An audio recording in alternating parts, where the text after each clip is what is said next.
নমস্কার, আমি শ্রীদীপ শাস্ত্রী। আবারও এসেছি আপনাদের কাছে জ্যোতিষ এবং তন্ত্রের আলোচনা নিয়ে। আশা করছি সকলেই সুখে আছেন, ভালো আছেন। অনেকে প্রশ্ন করেন আমাকে যে মাঙ্গলিক দোষ বিষয়, এই মাঙ্গলিক দোষ কখন হয় এবং কিভাবে হয় সেটা একটু বুঝিয়ে বলে দিই। মাঙ্গলিক দোষ আমাদের জাতচক্রে বা আবার নেটাল চার্টে যখন মঙ্গল লগ্ন চতুর্থ সপ্তম অষ্টম দ্বাদশে অবস্থান করে সেটাকে মাঙ্গলিক দোষ বলা হয়। আমাদের জাতচক্রে মঙ্গল যখন লগ্নে অবস্থান করে, যখন চতুর্থে অবস্থান করে, যখন সপ্তমে অবস্থান করে, অষ্টমে অবস্থান করে এবং দ্বাদশভাবে অবস্থান করে, তখন সেটাকে আমরা মাঙ্গলিক দোষ হিসাবে পরিগণিত করি। এই মাঙ্গলিক দোষের যে কাউন্টটা হয় এটা কিন্তু সেম লগ্ন থেকে যেমন হয় সেরকম চন্দ্র থেকে বা শুক্র থেকেও হয়। অর্থাৎ চন্দ্রের দ্বাদশে, চন্দ্রের সপ্তমে, চন্দ্রের অষ্টমে, বা শুক্রের দ্বাদশে, শুক্রের সপ্তমে, শুক্রের অষ্টমে, এইভাবে কিন্তু মাঙ্গলিক দোষ হয়। এই মাঙ্গলিক দোষ হলে আমাদের জীবনেতে কী প্রবলেম হয়? মাঙ্গলিক দোষ হলে মহিলাদের ক্ষেত্রে যেটা মাঙ্গলিক দোষ বলা হয়, এই মঙ্গলের অবস্থানকে বা ডিসপ্লেসমেন্টকে, সেরকম এই মাঙ্গলিক দোষ একজন পুরুষের জাতচক্রে ধরা পড়লে তাকে ভৌম দোষ বলা হয়। কারণ মঙ্গল হচ্ছে ভূমির কারক গ্রহ, তাই তার অপর নাম হচ্ছে ভৌম। তো এই মাঙ্গলিক দোষ মহিলাদের ক্ষেত্রে একরকম নেগেটিভিটি দেয়, আবার পুরুষের ক্ষেত্রে আরেক রকম নেগেটিভিটি দেয়। তো প্রথমে আসা যাক মহিলাদের ক্ষেত্রে মাঙ্গলিক দোষ কী কী নেগেটিভিটি দেয়। মহিলাদের ক্ষেত্রে মাঙ্গলিক দোষ সর্বপ্রথম নেগেটিভিটি দিয়ে থাকে সেটা হচ্ছে বড় ধরনের গাইনোলজিক্যাল প্রবলেম বা পেটের সমস্যা, রক্তজনিত সমস্যা, ব্লাড রিলেটেড ডিজিজ, যেগুলো মাঙ্গলিক দোষের ক্ষেত্রে সবার আগে দেখা দেয়। এছাড়া অ্যাক্সিডেন্টাল ব্যাপার থেকে থাকে, হঠাৎ করে আকস্মিক দুর্ঘটনা ঘটে যাওয়া বা একাধিক অপারেশনের যোগ, যেখানেতে খুব ব্লিডিং হওয়া বা রক্তপাত হওয়া।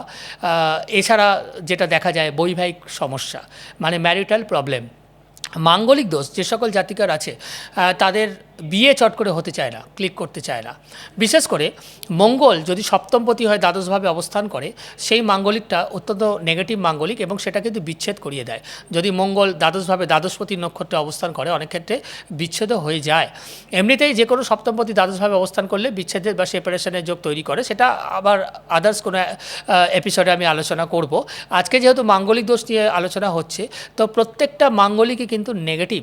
মানে মঙ্গল যদি লগ্নে থাকে, চতুর্থে থাকে, সপ্তমে থাকে, অষ্টমে থাকে, দ্বাদশে থাকে, ম্যারিটাল লাইফে প্রবলেম ক্রিয়েট করে, দাম্পত্য কলহ, পারিবারিক অশান্তি এবং বিচ্ছেদের যোগ 100% তৈরি করে। পুরুষদের ক্ষেত্রে এটি কী করে?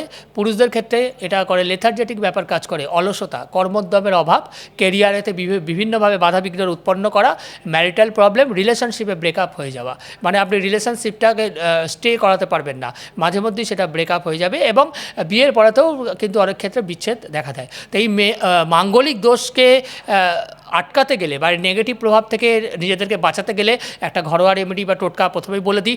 সেটা হচ্ছে বেদানার রস যদি প্রত্যেক মঙ্গলবার মহাদেবের অভিষেক করা যায় বেদানার রস দিয়ে, তাহলে পরে কিন্তু মাঙ্গলিক দোষ থেকে 100% রিলিফ পাওয়া যায়, অনেকটাই কিন্তু রিলিফ পাওয়া যায়। এবং মা বগলামুখী দেবী, অষ্টম বিদ্যা, দশমহাবিদ্যার মধ্যে মা বগলা অষ্টম বিদ্যা, মা বগলামুখী দেবীর পূজা করা এবং মঙ্গলবার করে বেদানার রস দিয়ে যদি মহাদেবের অভিষেক করা যায়, তাহলে পরে কিন্তু মাঙ্গলিক দোষ থেকে অনেকটাই রিলিফ পাওয়া যায়। বসে থাকবেন না, এই মাঙ্গলিক দোষ যাদের রয়েছে অবশ্যই অ্যালার্ট হন, অবশ্যই সেই বিষয়ে অ্যাকশান নিন, এগিয়ে আসুন এবং অবশ্যই কিন্তু সেটা যাতে বড় আকার না নেয় ইন ফিউচার, অবশ্যই কিন্তু আগে থাকতে সেটার ব্যবস্থা করুন।